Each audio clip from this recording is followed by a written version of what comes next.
A day in my life kasama ang aking family, extended family, husband, and my baby. Mabuti pa nga tong baby ko at ang aking asawa ay ang sarap-sarap ng tulog. Ay mag-ama nga talagang sila at ewan ko nga ba bakit di ko alam sa sarili ko at di ako makatulog. Ayan nga at puyat na puyat at ang laki ng ayabag mo, Inday. Ayan nga at umaura muna ako habang inintay gumising ang aking mag-ama. So habang nantay ko sila, nagpakulo na nga muna ng tubig at hinanda ko ito para sa pagkain ng anak ko.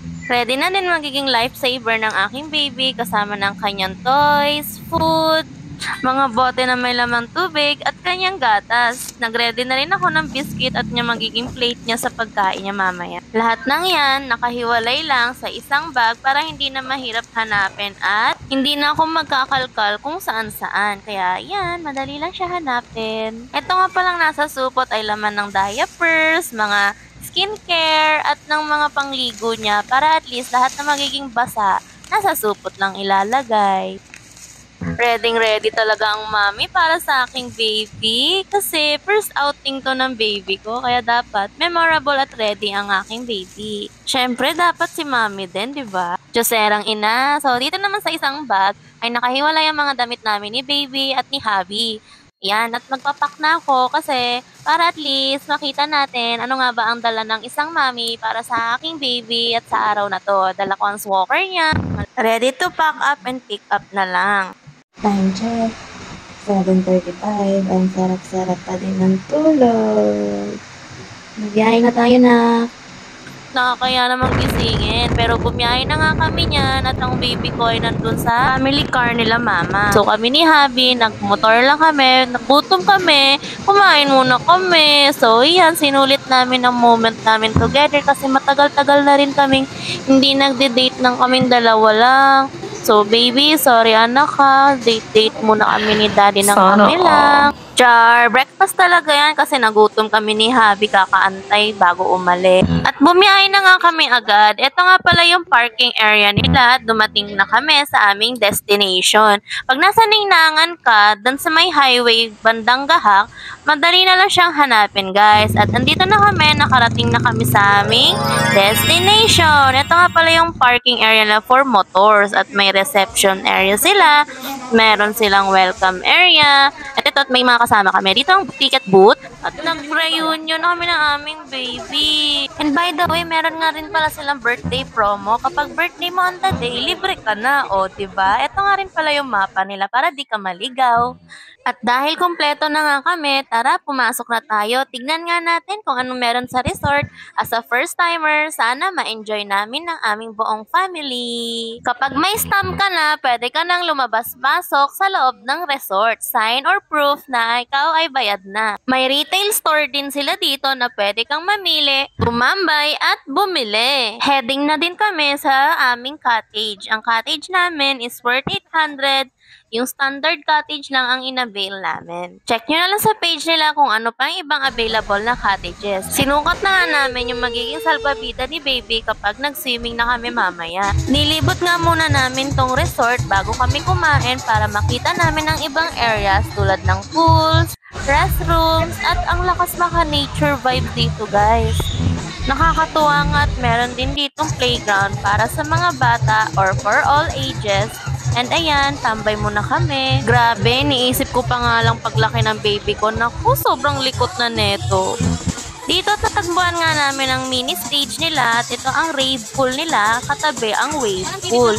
Mababa lang to guys, parang good for the kids lang talaga. Ito naman ang pinaka-favorite namin. Lazy pool ang tawag dito pero parang tinatangay ka lang din ng current. By the way, I forgot to mention, celebration pala to ng wedding anniversary nila mama at papa. At dahil malapit na rin ang anniversary naming mag-asawa, pinag-isa na lang namin yung celebration. Thank you nga pala sa kapatid kong si Marky at sa kanyang kaibigan na nag-organize ng celebration na to. Karamihan sa food namin ay order lang online para less hassle at less pagod. O diba, 29 years of marriage, ang sweet-sweet pa rin nila mama at papa.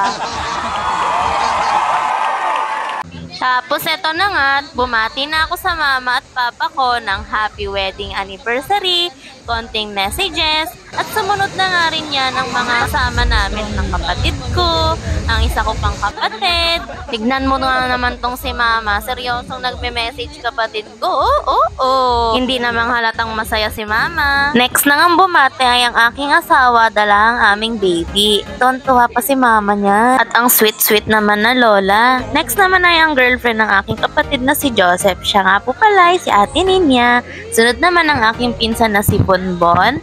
At next naman ang BFF ng aking brother na si Marky. Siya ay si Kuya Jeff.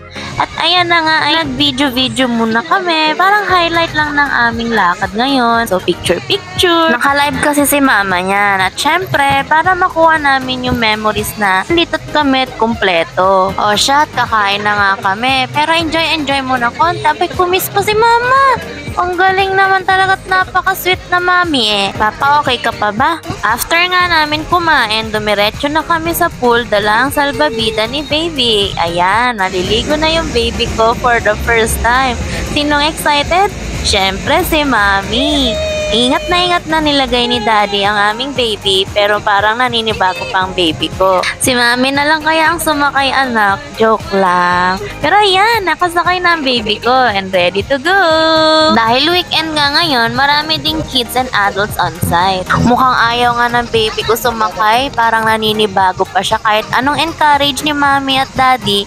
Ang ending, sasakay pa rin siya kay mami. So sige na nga anak.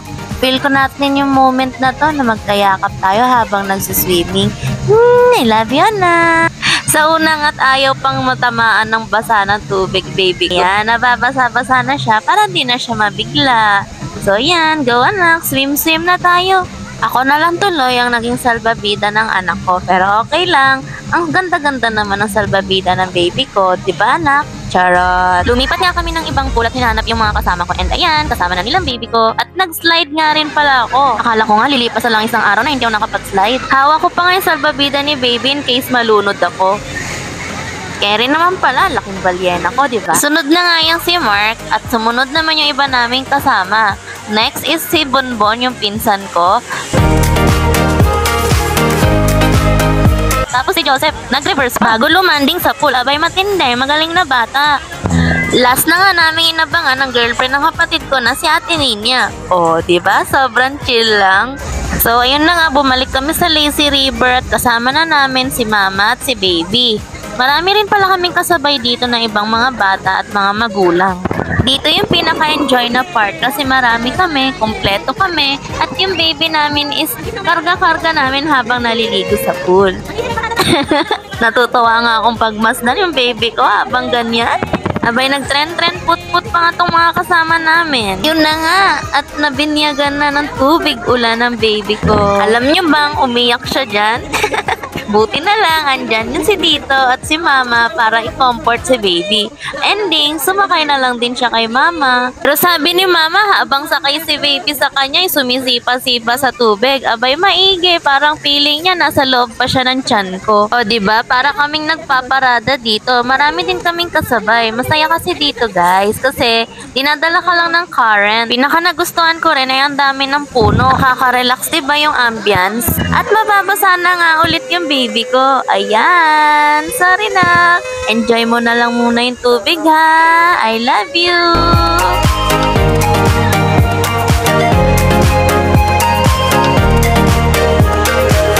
Ako naman na todo video, iniwas ko mabasa syempre yung cellphone ko. Pero syempre, dapat nakatutok pa rin kay baby. Tahimik lang talaga yan si baby, pero enjoy na enjoy talaga yan. Ganyan lang ang baby ko, tahimik. Pero pag nasa bahay, pag kaming dalawa lang, sobrang ingay niyan. At ang likot-likot at kulit-kulit.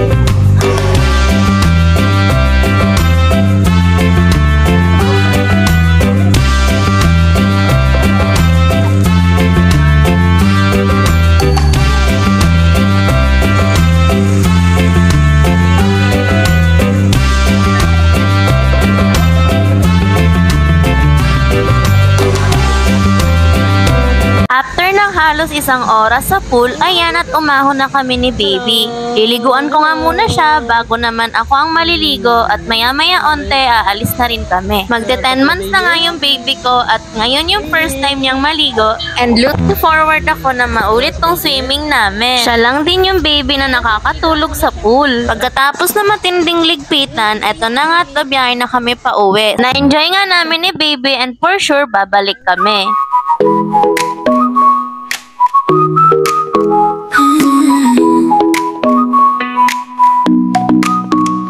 어느 날 그대와 함께한 시간들 햇살 속에 반짝이는 그대의 미소 눈을 감아도 떠오르는 그 순간 우리의 발자국은 영원히 남아 달콤한 추억 그대 만나 시간이